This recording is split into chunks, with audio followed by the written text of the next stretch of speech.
Hello, my name is Paul Dunn. I work for Empowering Communities, which is a non-for-profit social enterprise. We operate in about 60% of the police force areas across the country, but we're quite unique actually, and I actually love working for this company. I'm not an IT person for a start. I couldn't tell you how to work my iPhone, but what we do, which is different, is we actually go as ex-champion practitioners, go out and find out what you need, and we design programs around your needs rather than what we can offer you, if that makes sense. Now we cover about 50 odd businesses, but employability is one of the areas that we do cover. And we're working with Me and My Learning, which is up in Melton Mowbray, learning some really interesting facts from them. People that come into this sort of world of employability, as you know, have about 5 different triggers.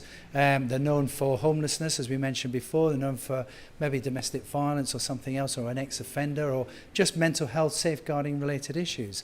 And the one thing that we do is we provide what we call an information sharing platform for agencies such as yourself to have a secure and encrypted way to share information with all your other partners. It's working really, really well. And I've just come from a meeting in Brent, actually, where we use this system for our community MARICs, which are a multi-agency risk assessment conference. And we had Job Centre Plus there, and we had public health there as well, talking about people who are high risk due to their vulnerability of being exploited or for any other reason as a repeat victim. So I kind of come from this from a different point of view. But what's interesting about this is that we're starting to realise, and I'm an ex-police officer, and you cannot actually operate without working in partnership. And we talk about partnership on a day-to-day basis.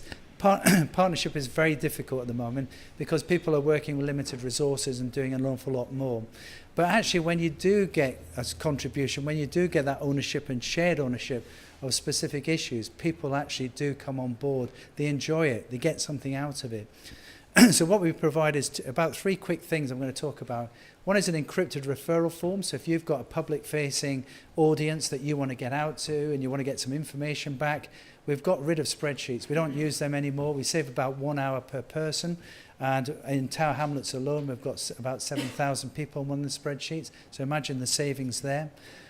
We also have a triage desk. So say, for example, you want people to refer into your particular course or program, etc., then they would fill that out with your help, and then it would automatically populate into a triage desk. So there'd be no extra work done by any workers. It would do it for you, and it would be able to pull off all sorts of different reports, ages, types of employment, mental health issues, whatever it is.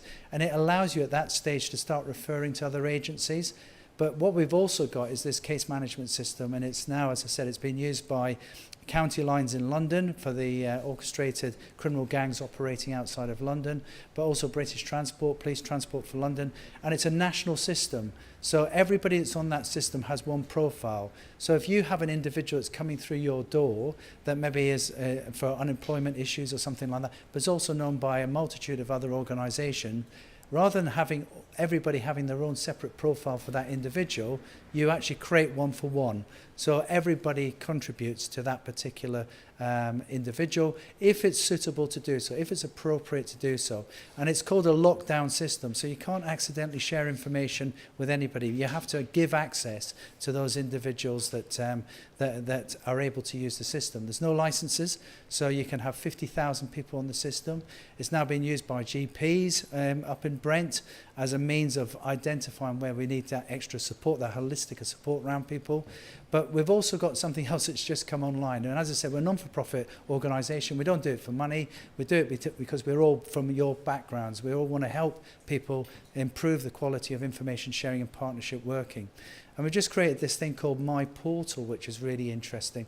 And what that is if, say, for example, you have a confidential client that you want to talk to on a regular basis, then you can share information with the relevant organisations across the system, but you give them their own portal. And this is really important for things like modern day slavery and things like that, where they have a confidential portal. They can communicate confidentially with you. You can task them, they can task you, and it's all done through a one process, which is encrypted from start to finish. And it means that anything they say, anything they write, anything they want to put to you is between you and them. So it's really good for things like victims of domestic abuse, where they don't want other people seeing their emails, etc. And we've just created that. And it's something of real interest to think people like integrated offender management, where you're trying to put them onto programs and you want to get them to go to these interviews, etc. You want to communicate with them, and the system will do that for you. And we've received some real sort of interest. My boss at the moment is actually in Australia, because he's set up an office over there, and we're inundated with people who are really inquiring about mainly vulnerable people and how we can do a more holistic approach, a package around them to give them a more sustainable future. Interesting, I think we heard that there's some Italian people here. Yeah, we've had interest from Sardinia. I know that's, sorry, I know it's not Italy, but just to show you that there is a sort of European interest in what we're doing at the moment.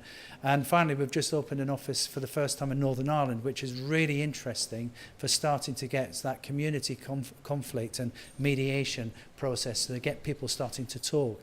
So the long and the short of it is, I can talk for ages. I'm not going to talk for ages because the bar's been set up. But the main thing is, all I'd say is, we can come back and we can actually show it in practice, and we can actually show you how you could almost journey map your client through a process using wheel assessments, how they feel each day. Do they feel good? Do they feel bad? And we can actually show you how you can securely share information with statutory and non-statutory organisations, and the system does the work for you. I'll tell you, it will blow your mind. It really will. And you'll be surprised that we're not using this already, certainly in your organisations. So that's it. I just wanted to give a quick input in relation to that. I hope that was helpful, and I'm sure you'll get your information through Heather. Thank you very much.